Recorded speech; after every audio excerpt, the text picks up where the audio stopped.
امروز میخوام راجع به یکی از معروفترین کیس های فروید به اسم سرگئی پانکیف یا همون کیس معروف ولفمن یا حالا تو فارسی به مرد گرگ آذین ترجمه شده صحبت کنم. اگه بخوام از پیش زمینه ولفمن صحبت کنم باید بگم که سرگئی در سال 1886 توی خانواده اشرافی در اون زمان امپراتوری روسیه به دنیا اومد. خانواده سرگئی به شدت پولدار بودن، اما پدرش هم به الکل اعتیاد داشت، هم از افسردگی شدید رنج می‌برد. مادرش هم طبق گفته‌های سرگئی فردی بسیار سرد و بی‌احساس بود. اگرچه وقتی سرگئی مریض میشد به سرگئی توجه ویژه‌ای نشون میداد. خواهرش هم که اسمش آنا بود نقش مرکزی و مهمی تو کودکی سرگئی داشت و رابطهشون هم با وضعیت پرهیجان و نهایتاً پایان تراژیک زندگی خواهرش پیوند خورده بود.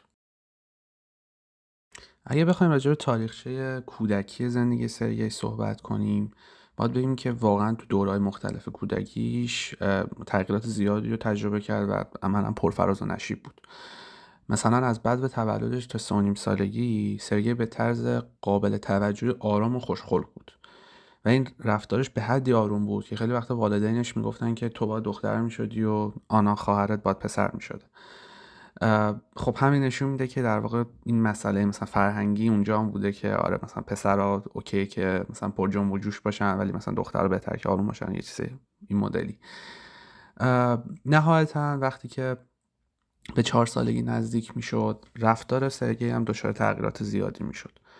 پدر مادرش این دوره رفتاری سرگئی رو یه جوری دوره مثلا شیطنت سرگئی اسم میذارن و سرگئی به شدت تحریک پذیر بود، به شدت مستعد عصبانیت و مثلا پرخاشگری بود و خیلی وقتا به درد سر می افتاد. به خصوص این تضاد خودش رو خیلی با پدرش نشون میداد.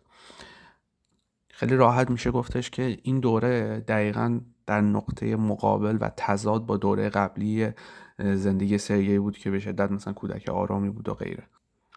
اما تو بعد 4 سالگیش تو شب قبل تولدش که شب قبل در واقع کریسمس هم بود انگار، یه اتفاق مهمی برای سرگئی افتاد که حالا به تعبیر خیلی از روانکاوها و ما مثلا میتونیم بگیم که زندگی سرگئی واقعا به شدت تحت تاثیر خودش قرار داد. سرگئی یه خواب به شدت زنده و ترسناک دید. میشه بگیم که این خواب واقعا تاثیر عمیقی رو روانش گذاشت و ترسی رو ایجاد کرد که به شکل‌های مختلفی در طول زندگیش مجددا خودش رو بروز میداد. بعد از دیدن این خواب بود که بین سنین حالا 4 تا 4.5 سالگی سرگئی عموما دچار اضطراب بود. ترس‌های مختلفی داشت، از ترس حیوانات گرفته به خصوص مثلا ترس از خورده شدن توسط حالا گرگ، حالا با توجه به اینکه خوابش رو بعداً تعریف می‌کنیم که مثلا تو خوابش هم گرگ بوده، خب امر طبیعی بوده و این موضوعات واقعا به کل افکار سرگئی رو مثلا میشه بگیم که تسخیر کرده بود. اما خب با شروع 4.5 سالگیش مجدد تغییرات زیادی توی رفتار و منش سرگئی رخ داد. اتفاقی که این بار افتاد به وجود اومدن یه سرگئی بود که به شدت مذهبی بود و رفتارهای وسواسگونه مذهبی داشت. مثلا یکی از چیزایی که من خونده بودم راجبش این بودش که عادت داشت که مثلا قبل خواب بره تمام مجسمه هایی که از مثلا عیسی مسیح توی خونهشون هست رو حتما مثلا ببوسه و در واقع تو آیین‌های مثلا مذهبی پیچیده هم شرکت میکرد. میشه بگین که این رفتار هم از یه سمتی برای سرگئی آرامش بخش بود، هم یه جورایی نشون دهنده اون آشوب روانی بود که درون روان سرگئی هست و داره به جنب و جوش خودش ادامه میده و یه جورایی سرگئی داره به این شکل از خودش و روانش دفاع میکنه. دینداری سرگئی واقعا افراطی بود و خیلی وقتا هم سرگئی در حال مبارزه با یه سری افکار کفرآمیز بود. در واقع انگار سرگئی چون که نمیخواست ایمانش رو از دست بده، ایمانش رو به شکل خیلی افراطی هم حتی داشت نشون میداد. اما اگه بخوایم از کودکی سرگئی عبور بکنیم بهتره که راجع به خانواده‌اش صحبت کنیم. میشه بگیم که خانواده سرگئی عملاً دچار مشکلات روانی و تراژدی‌های متعددی بود. یه جوری میشه بگیم که این خانواده واقعاً فرو پاشید. پدرش احتمالاً مبتلا به یه حالتهای مختلفی از شیدایی و افسردگی بود و نهایتاً هم تو سال 1907 خودکشی کرد و خواهرش هم یه سال قبل یعنی در سال 1906 استفاده از جیوه خودکشی کرد و بعد از 2 هفته با عذاب بسیار زیاد مرد. این وقایع خب تاثیر بسیار عمیقی روی سرگئی گذاشت، به شکلی که دیگه تو سال 1907 سرگئی به شدت افسرده بود و برای همین برای در واقع گرفتن درمان و اینها به یه سری بیمارستان تخصصی تو مونیخ رفت و اون جایی بود که سرگئی با روانکاوی آشنا شد و نهایتا پزشکش در سال 1910 سرگئی رو به وین برد، جایی که فروید بیماراشو درمان میکرد به قصد اینکه سرگئی هم تحت درمان فروید قرار بگیره. و اما فروید به سرگئی لقب همون ولفمن رو داد، همون مرد گرگ آذین، مرد گرگی، حالا هر چیزی که بگیم. و چرا این کار کرد؟ به خاطر رویایی بود که قبلا هم راجعش صحبت کردیم که سرگئی دیده بود و سرگئی این رویا رو برای فروید توضیح داد و منم میتونیم بگیم که تحلیل فروید از سرگئی حول همین رویا ساخته شده بود. اگه بخوایم از زبون خود سرگئی راجع به رویاش بدونیم، سرگئی میگه که خواب دیدم که شب بود و من در رخت خواب اتاق خوابم دراز کشیده بودم. ناگهان پنجره خود به خود باز شد و من به شدت ترسیدم وقتی که دیدم که چند تا گرگ سفید روی یه درخت گردوی بزرگ در مقابل پنجره نشستن. تعدادشون 6 یا 7 بود. گرگ‌ها کاملا سفید بودن و دم‌های بزرگی داشتن و گوش‌هایشان مثل سگ‌هایی که به چیزی توجه می‌کنن تیز شده بود. در وحشت زیاد به وضوح از اینکه گرگ‌ها مرا بخورن فریاد زدم و از خواب بیدار شدم. فروید خوابها را به عنوان تجلی پنهان تحقق خواسته های سرکوب شده کودکی توصیف میکرد. یعنی انگار اینکه ما یک سری آرزوهایی داریم ولی به هر دلیلی حالا اون آرزوها برای ما قابل تایید نیستن، هضمشون راحت نیست برای روان ما و غیره و اینها به شکل پنهانی توی رویاهای ما خودشون رو نشون میدن. به نظر فروید خواب سرگئی هم از این قاعده مستثنا نبود. در واقع فروید میگه که سرگئی با خواسته‌ای تو خواب روبرو شد که براش به شدت اضطراب آور بود و خواب رو یه جورایی براش تبدیل به یک کابوس کرد. اما چه چیزی باعث شد که خواب تبدیل به یک کابوس بشه؟ آیا صرفاً دیدن چند تا گرگ که ممکنه شما رو بخورن برای شما ترسناکه؟ خب قطعاً بله، برای یه کودک 4 ساله قطعاً این ترسناکه. اما آیا فقط داستان به همچین چیزی محدود میشه؟ به نظر فروید این خواب نشون دهنده آگاهی در حال ظهور از تفاوت‌های جنسیه. در زمان خواب سرگئی به اوجگیری عقده اودیپش نزدیک میشد. زمانی که کودکان عموماً با این سوال مواجه میشن که چگونه به دنیا اومدن و شروع به درک این موضوع میکنن که باید موقعیت جنسیتی خودشون رو به عنوان پسر یا دختر انتخاب کنن. مثلا تو وضعیت سرگئی احتمالاً این موضوع خیلی هم با خواهر خودش پیوند خورده بود که بر اساس حرفی حالا پدر مادرش میزدن که تو باید مثلا دختر میشدی و خواهرت آنا باید پسر میشده. به قول فروید علاقه فکری کودک به معماهای جنسیت و تمایل او به دانش جنسی در سنین بسیار پایینی خود را نشان می‌دهند. فروید استدلال می‌کرد که کودکان بدون هیچ دانشی از تفاوت‌های جنسی به دنیا میان و در حین گذر از عقده اودیپ معمای تفاوت‌های جنسی به منبعی از تخیل شدید و ترس تبدیل میشه. تفسیر فروید از رویای سرگئی این بود که این رویا در واقع نشون دهنده اون صحنه نخستی یا به اصطلاح انگلیسیش پرایمال سینه. فروید حدس میزد که سرگئی شاهد رابطه جنسی والدینش با هم در سن بسیار کمی بوده.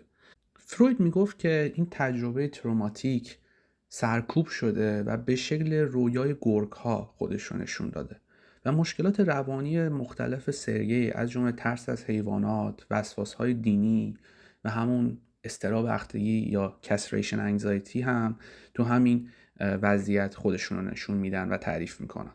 در واقع فروید از طریق این رویا به تئوری خودش، یعنی تئوری رشد روانی جنسی یا سایکوسکشوال دیولپمنت سرگئی مرتبط میدونست و اظهار داشت که ترس او از گرگ‌ها یه ترس انتقالی از پدرشه و همون حالتی که به عنوان کستریشن انگزایتی و اضطراب بختگی اونا میشناسیم. و در واقع فروید معتقد بود که مشکلات روانی سرگئی تو دوره‌های مختلف زندگیش ناشی از همین ترومای سرکوب شده است. اما خب علیرغم اینکه فروید بعد 4 سال در واقع درمان شدن سرگئی رو اعلام کرد و روانکاویش با سرگئی رو پایان داد، اما سرگئی همچنان به درمان‌های روانکاوانه مختلف توسط روانکاوی مختلف ادامه داد. ارزیابی خود سرگئی هم با خود فروید متفاوت بود. فروید خب میگفتش که سرگئی یه جورایی درمان شده، اما خب سرگئی به همچین چیزی باور نداشت و اونقدرها راجع به درمانش با فروید تفسیر مثبتی ارائه نمیداد و به نظر خودش در همون وضعیت ابتداییش مونده بود. زندگی سرگئی همچنان با مشکلات شخصی و روانی همراه بود. سرگئی دچار هذیان‌های مختلف روانی، ترس‌های بی‌منطق از جمله ترس از حیوانات بود. همسر سرگئی در 1938 خودکشی کرد و یه جورایی ما میتونیم این خودکشی رو یه خودکشی سیاسی قلمداد کنیم. چرا؟ چون که همزمان با پیوستن آلمان نازی به اتریش بود و موج خودکشی بسیاری رو در میان یهودیان گرفتار در اتریش در اون زمان میشه مشاهده کرد. برای همین این موضوع به این منجر شده که تحقیقات مختلفی تو این زمینه صورت بگیره که شاید همسر سرگئی در اصل یهودی بوده و خودکشیش هم یه خودکشی سیاسی بوده. نهایتاً هم سرگئی تا پایان عمرش با جامعه روانکاوی در ارتباط بود. مثلا نقاشی مختلفی از خوابش میکشید و اونها رو با امضای شخصی خودش که البته با اسم ولفمن که اسمی که فروید بهش داده بود امضا میکرد. با بسیاری از دیگر روانکاوان هم در ارتباط بود. اونها دوست داشتن که به سرگئی گوش بدن و در واقع راز مورد سرگئی رو کشف کنن. به همین خاطرم خیلی وقتا روانکاوا بهش کمک‌های مالی زیادی می‌کردن و همینجوری بود که در واقع سرگئی تا آخر عمرش از پس خرج و مخارجش در میومد. جالبش اینه که حتی سرگئی با همون نام مستعار ولفمن خاطرات خودش رو هم منتشر کرد و تا آخر عمرش هم کیس مورد علاقه خیلی از روانکاوا موند و تاثیرات زیادی هم تو تئوری روانکاوا داشت به صورت کلی.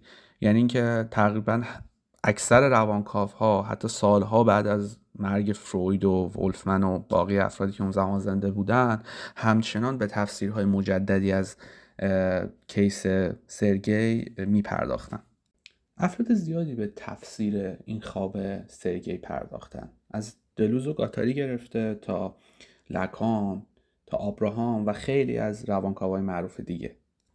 اما اگه بخوام مقداری نگاهی که خودم نهایتاً به این کیس دارم رو باهاتون در میون بذارم، اینو باید بگم که این خواب نشون میده که چطور قسمت‌های مختلف روان سرگئی پاره پاره و بخش بخشه و همشون دارن به سرگئی از طریق اون گرگ‌ها نگاه میکنن که سرگئی الان میخواد که چی کار کنه و چقدر این قسمت‌های مختلف روان سرگئی هم عملاً به دنبال دریدن اونن. یعنی به هیچ عنوان مثلا دنبال خیری برای سرگئی نیستن و کاملا به اصطلاح دیستراکتیو و خب مخربن.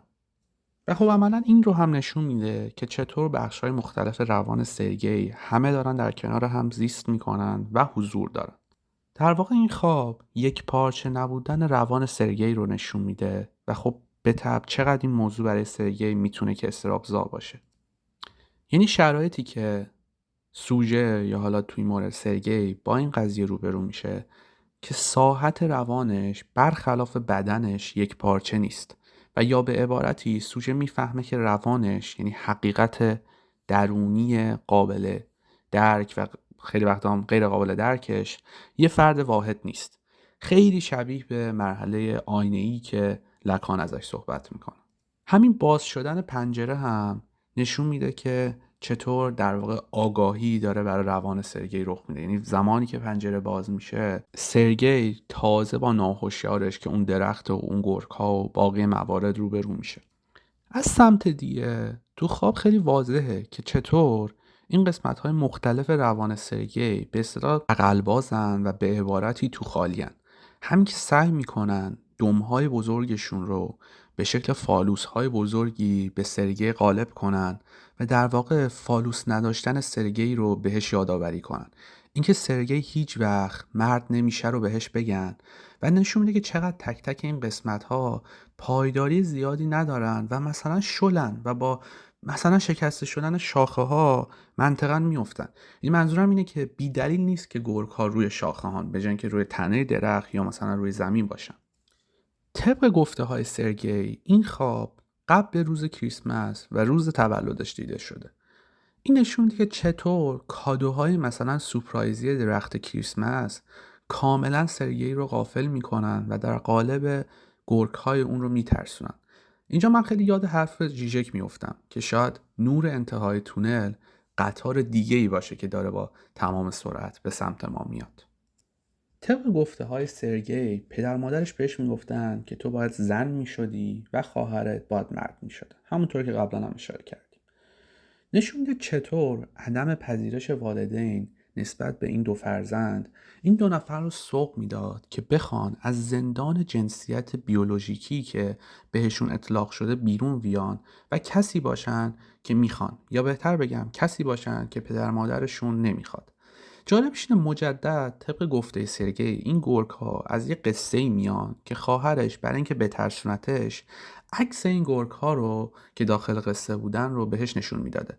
اینجا همونجاست که انگار سرگئی از طریق خواهرش که داره به تو خالی بودن و سوس بودن هویت و روانش روبرو میشه. همین که خواهرش هم عملا فرآیند مشابهی رو طی می‌کرده، همین که خواهرش مردیه یا شاید بهتر بگیم زنیه که سرگئی هیچ وقت نمیتونه باشه. در واقع خواهر سرگئی شبیه به یه آینه تو همون مرحله آینه‌ای لکانی عمل میکنه. وقتی داشتم راجع به سرگئی مطالعه میکردم به یه گفته از نیکولاس آبراهام روبرو شدم. اینکه سرگئی بک‌گراند چند زبانی داره و شاید وقتی که میگه 6 یا 7 در واقع داره به واژه خواهر اشاره میکنه. چرا؟ چون در زبان روسی واژه شیستورکا به معنای مثلا پک آف سیکس خیلی مشابه با واژه سیستورکاست به معنای سیستر. و همین 6 یا 7 گفتن خودش نکته جالبی رو داره، یعنی آخر 6 تا گرگ یا 7 تا گرگ. اگر 6 تاست که خب بگو 6 تا، اگر 7 تاست بگو 7 تا، ولی چی میشه که بگی 6 یا 7 تا؟ انگار یه عدم پذیرشی نسبت به این 6 در خواب وجود داره که میخواد با 7 انگار اینو مثلا آشکار بکنه و بگه نه 6 تا نبوده 7 تا بوده. چرا؟ برای اینکه اگر بگیم 6 تاست بر اساس این تشابه این واژه ها میتونیم بگیم که دقیقاً داره به خواهرش اشاره میکنه، ولی وقتی میگه 6 یا 7 تا یه جورایی داره انگار از این 6 تا یا از این خواهر، چون دو تا واژه خیلی شبیه به همن، فرار میکنه. این گفته نشون میده که چطور در قلب و ساحت اصلی روان سرگئی خواهرش حضور داره. انگار خواهر سرگئی به عنوان یه آزارگر اصلی در داخل این خواب کل خواب رو تسخیر کرده و روی کل روان سرگئی چنبره زده و به زیرکانه ترین شکل ممکن خودش رو پنهون کرده. این موضوع منو یاد یکی از جملاتی میندازه که قبلا یه جا نوشته بودم، معنی برای اینکه سوژه از طریق ابژه های اولیه زندگیشه که به زندگی وصل میشه. شاید بهتر بود بگم که روان سوژه روی ابژه های اولیه زندگیشه که ساخته میشه. مرسی که گوش کردین. لطفاً با دوستاتون به اشتراک بذارین. اگه شد لایک و سابسکرایب هم بکنین.